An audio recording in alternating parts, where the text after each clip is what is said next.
Got 1, 2, 3, 4. We've got a small one in there. This is a very messy application in this bag here. I've worked on winterizing the tent. Talked to you earlier about doing pillars here.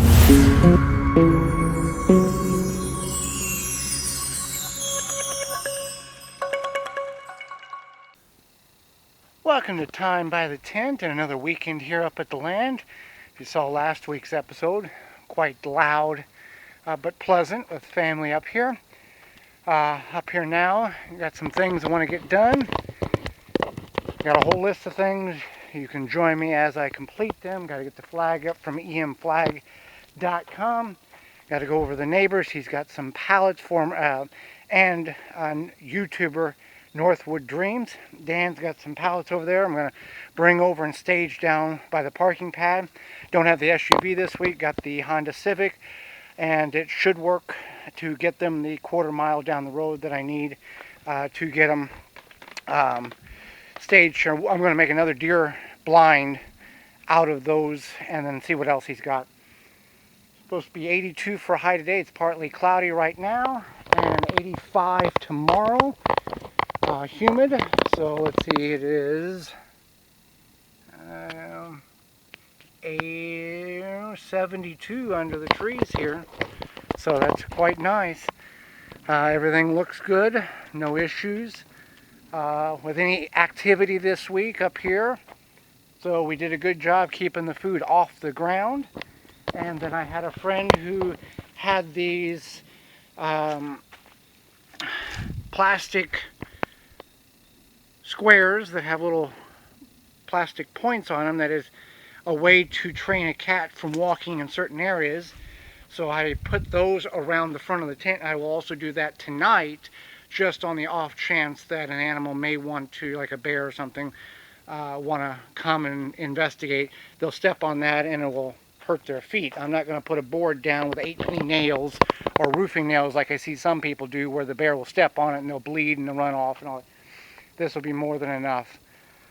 So I got to go down and unload the car. Appreciate you coming along. A lot of things to do. Getting closer and closer to opening day of archery season. That is approaching very fast. Shot the bow last week. Comfortable with 10 and 20 yards there. Still going to work on 30 yards, but I'll do that in a couple of weeks.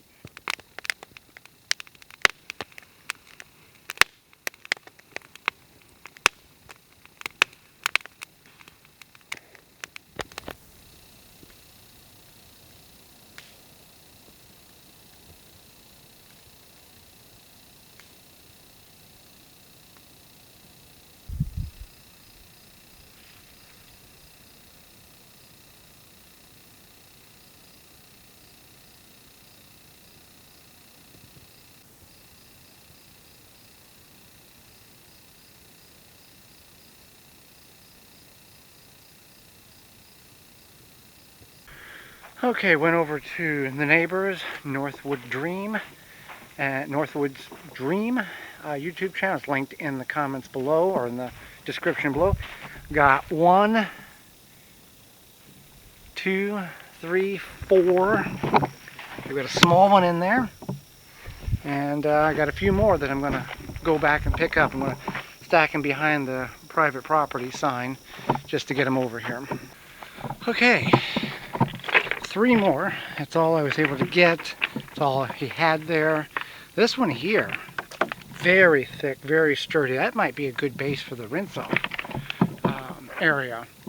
So, middle one's okay. Bottom one's good too. The bottom 2 are probably 75% of what those are. About 100% good there. So, I'll get those stacked over here, and then I'm going to go up and get the fire stoked and have some, what we had last week when everybody was here, Greek dressing marinated chicken, and then I'll have some sweet corn. But good pallets there. That'll be a good blind, another deer blind. I will maybe bring those up tomorrow. I've got paint that I can paint them. They are pretty weathered, so that's good as well. So cooking the chicken thighs that have been marinating in Greek salad dressing. And you just keep flipping them. Even though they're kind of done, you want that little char like that has on it there. And then I top it off with Baby Ray's, I think it's called honey mustard, something like that.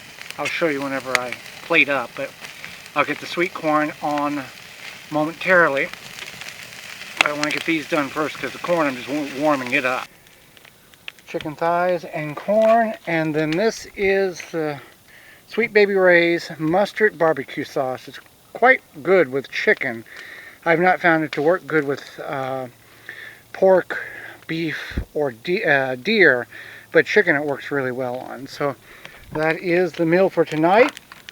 I'm going to sit around the fire after I get this done. It's still quite warm, which I'm hot from moving the pallets. And then for breakfast tomorrow, I'm going to try funnel cakes.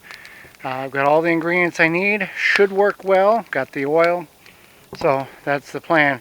Very quiet evening, no wind whatsoever.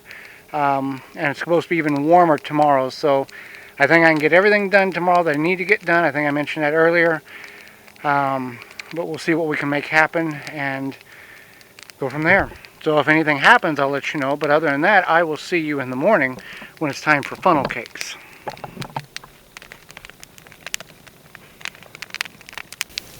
Okay, for fun before bed, I'm going to take the Dutch oven and make popcorn.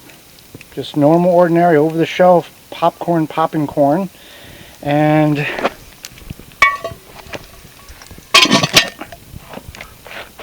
just need to do it as the instructions state, and a little vegetable oil, and then half a cup of popcorn, and we'll see how long it takes before it starts popping. I can hear it sizzling in there, the oil, so it shouldn't be long.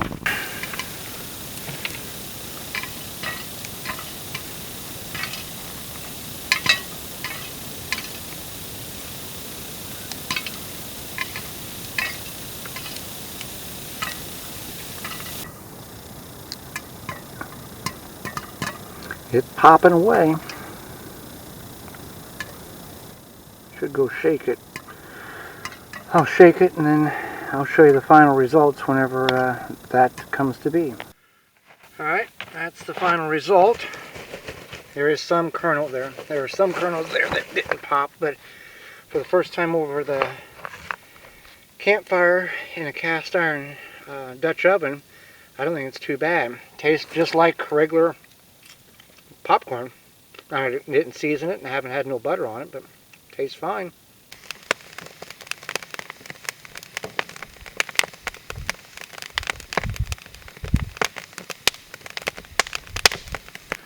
Good morning. Uneventful night. Did have the security camera, the trail camera on last night. Forgot to take the trash down, and the bag of Greek dressing that the chicken was marinated in, the Ziploc bag that I had closed up, totally gone. The camera didn't catch anything because it was behind the table and the chair and everything, so nothing ran that way. It had to be a raccoon, so it may have scurried off in that direction. I have not found the bag. All the other contents are left there, but gonna get the fire going as you saw there. Let it cool, get all the ingredients put together, and gonna try to make funnel cakes. Nice morning. I think it's supposed to be 83 today, partly cloudy. It's still gonna be humid. I'm gonna try to knock out as many things that I can here. I did last night at dark fill another IKEA bag that I found that I had in the cast iron tub, and that is going to be added to the backdrop of the archery target. I did lose an arrow last week when the family was up here. I was shot an arrow back over here somewhere, so I couldn't find it. I'll have to wait for the foliage to die back, and I'll try to find it in the later this fall. But I'll put another bag, I'll take that black tarp off, or fabric off, just set it right there and call it good, just to utilize that's what I've got all. That's what I've got back there. Are IKEA bags filled with leaf debris as a backstop, and it works very good when I miss the target and actually hits the backstop. So let me get the funnel cake ingredients put together and the oil warming up, and we'll see if we can make funnel cakes at camp.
Now for this recipe, I just went and searched for funnel cake recipe and mixed the dry ingredients together in a Tupperware tub, and then the wet ingredients in a Tupperware tub, and then when I've got here, I just combined them, put them in a Ziploc bag, because I don't have a piping bag, which I don't know which would be better. There's distribution.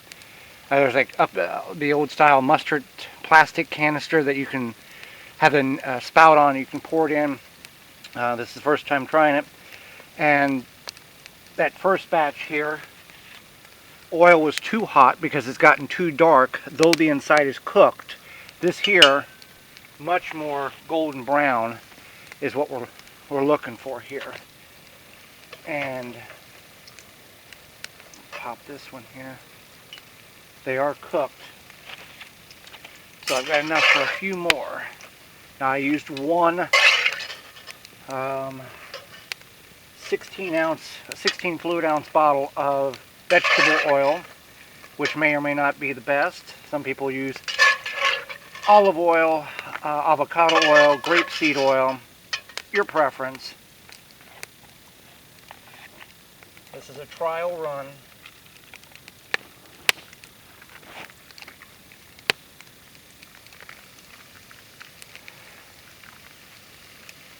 This is a very messy application in this bag here. So you can buy one of those bottles that have the spout on it. You can mix it. I've got a canister or a bottle that is similar to that barbecue sauce came in. I can clean it out. The only thing is you'd have to funnel it into that, which would be simple, but the distribution would be much more evenly and you wouldn't make a mess on everything. So that, if this works out, certainly that is a better way to go. Move this over just a little bit. This is the last amount of, I did a double batch because I didn't know how much one would go. Now this is not healthy at all. You're cooking in grease, you're going to add powdered sugar, but it is something that is much more cost effective than going to the state fair or the county fair and buying one for, I don't know, $5, $6, $8, whatever they cost now. And you can control what you put in it. I'll show you when it's plated up. There is the final product. I will save the oil, even though there's not much here, and I've got a little funnel in the tent that I will filter it through and put it back in the bottle. If it was like fish, if we were frying fish or something, I would just pour the oil in the fire and let it burn up. This here has just got, it's flour, sugar, baking soda, nothing that would contain a tremendous smell or an attractant to rodents or animals, and I'll store it back in the tub outside here. If someone does want to explore it, it won't be in the tent. So I will enjoy the funnel cakes, and then start working on projects here to see how much I can knock out before time comes to leave. I had 2 half sheets of OSB board, so I went ahead and attached it there, and then the other one behind the TV in those bays. That was previous, and that one was previous. Now, there's no significant purpose for such an application. I'm just looking at it possibly retaining a little bit of heat, maybe, whenever the stove's going. So that is the purpose of that. I had it up here. Wasn't going to do no good sitting outside, so I just brought it in and did that. Good or bad, doesn't take much to take it down when the tent comes down. And I can also, if I wanted to hang something up, I could screw into it too. So, next project is lining the wood box. This is just a wooden crate that somehow we obtained years ago that I had up here last year in the small tent. And it worked really well for a wood box. But what I found was, as you see, everything falls through. Now it's a tent, I understand it's not a cabin. Floor doesn't have to be spotless, but it is nice whenever I conform a box into the shape of the internal dimensions of the crate, and it catches all the debris. Works real well. So there's no real specific way to do it. I just kind of cut the cardboard. I'll use this box that Holly had her lounge chair in, and then just kind of form it in, cut it to shape, and put it back in the tent and fill it with wood and call it good. Okay, so that is complete. Just a liner, layered a couple of times just to keep the debris in. End of the year, when the tent comes down, this goes in the fire. The cardboard does. The crate stays at camp. And there's a wood box for our tent. So I went down and cut a wagon full of wood, which some of it was already cut. Now the long pieces up here, those are going to go in the tent for some winterization. If you followed the channel last year, first time we had the small tent, when we would leave and there was a small chance of snow, I would put support beams or posts, like a log cabin type thing, inside, so if the snow came, it wouldn't collapse the tent. It has worked. Since we've got the bigger tent, there's going to be more, so we may not even need them. But I'll do one on this side, one on this side, and either a small log across or a 1x4, and then the same thing here and here to allow me to close this door in the big tent if it gets really cold and I don't want to heat the whole thing. And then I'll tie the two together with just a small 1x4 screw together piece here. If I get to that today, I'll show you. If not, you have an ideal of a plan of what I'm trying to do. And then I did, every time I go down, I bring up another pallet. I've got 3 there. I'll go down and get the other one, and then I can paint all 4. And then when I have time, I'll take them out, find a spot, because that looks really nice, those pallet blinds. So I'm going to sit down for a moment. I do have 2 logs here cut for DVD towers. I'll chainsaw out in a little bit, clean these logs up, put the firewood over on the pile. But first, getting a little warm. I mean, not hot, but I hauled this up in a wagon 245 feet at a 45-degree elevation change. So appreciate you coming along. I gotta get the fire stoked here too, because we're gonna have lunch at some point, and we'll see what more we can get done. Also, I drained the oil back in the canister, 16 fluid ounces, a little less than half left. I did spill some, and some was left in the paper towel when filtering, so about half a bottle was used for that, the funnel cake.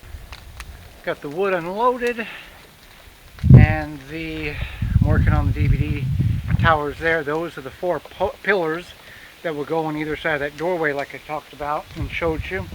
And then the reason why I don't delimb things down where it's laying is, I've talked about it before in videos, is I just think it's a waste. If I can bring it up and it takes a little extra room, knock it off before I put it on the pile, and then I can get a good little stand of coals here that I'm cooking baked potatoes in. Nice windy day, or light breezy day. I don't know how warm it is. Let us go over and check the campsite thermometer. Oh, what are we looking at? He is 74, so it's a little cooler than what they were calling for. Now also, we're in the woods. A lot of leaves, so that certainly makes a difference. Now, if you go down by the car, which is 245 feet and a decline of 45 feet elevation, it gets warm down there. It'll be much warmer down there. So, getting the baked potatoes going. I'll have sweet corn and hot dogs and whatever I have left over. I'm going to cook everything I've got, and then I'll bring home what's left. After I get done eating, well, the potatoes are going to take a while, so I'll work on the DVD towers, and then want to go pick some more blackberries that I found on that patch last week. And I don't know if I'll get the pillars put in the tent or not today. So that's so far as the agenda.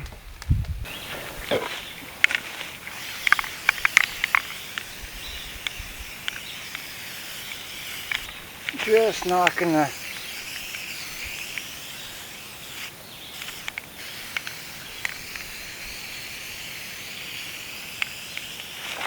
and you don't have to paint this solid or any, you just kind of want to have some variations so it looks like shadows to break up the solidness of it. That's white there, so I want to cover that totally.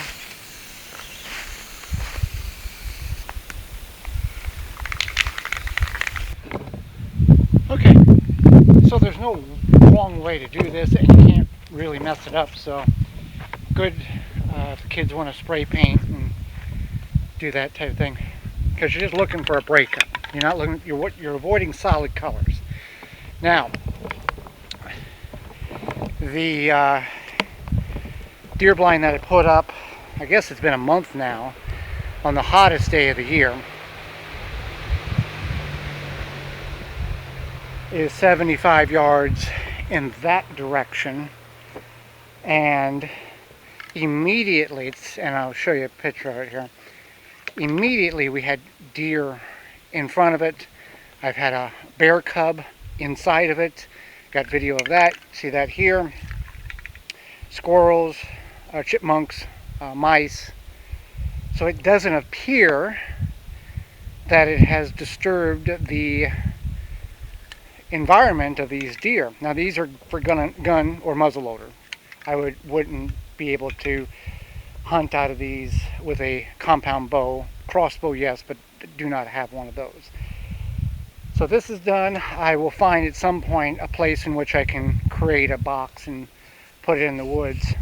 But that last time it was the hottest day of the year up here in the Northwoods, and worked out well. I put you can see I can put limbs and stuff inside of the pallet to break up the silhouette of anything inside of it. Obviously, if you're sitting in it, there's going to be you, but you're not trying to get them in 10 yards. Your minimum movement. So happy that Dan over at Northwood Dream provided us the pallets. Go ahead and check his channel out. The link's in the description below. And we'll start getting lunch. Cut out another DVD VHS holder for the house. This one didn't go as well as I'd liked it to go, but it will serve the purpose just fine. I thought this was a little bit better of a pine board or pine log, but nevertheless, it should hold 8 DVDs, 8 to 10 DVDs, top and bottom, or 5 to 6 VHS. A VHS is twice, a DVD takes 2 DVDs to equal the width of 1 VHS. So that will fix that. I still have a 3-bay here, log for 3, that I'm not going to do today. This was what I was needing for the house, for what I've got, and a little extra space. That'll be extra space, so that's not a priority on this trip to get cut. I will show you lunch.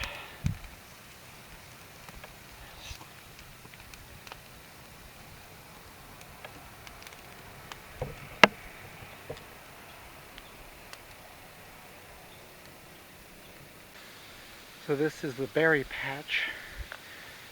Just see loads and loads and loads of blackberries. I think in 2 weeks they'll probably all be done and gone. Just berries everywhere. I've got this bowl here that I filled up last week and I'm going to top it off today. Alright, so I picked for 45 minutes or so. Got another four cups of blackberries. Last week I just ate them. Holly's not a big fan of these because they're very seedy. Most of them are on the smaller size, but I think we'll make a pie out of these possibly. I also like to just put them in a bowl and then put a little sugar and milk with it, cold milk. Okay, so I've worked on winterizing the tent. Talked to you earlier about doing pillars here on either side of the door.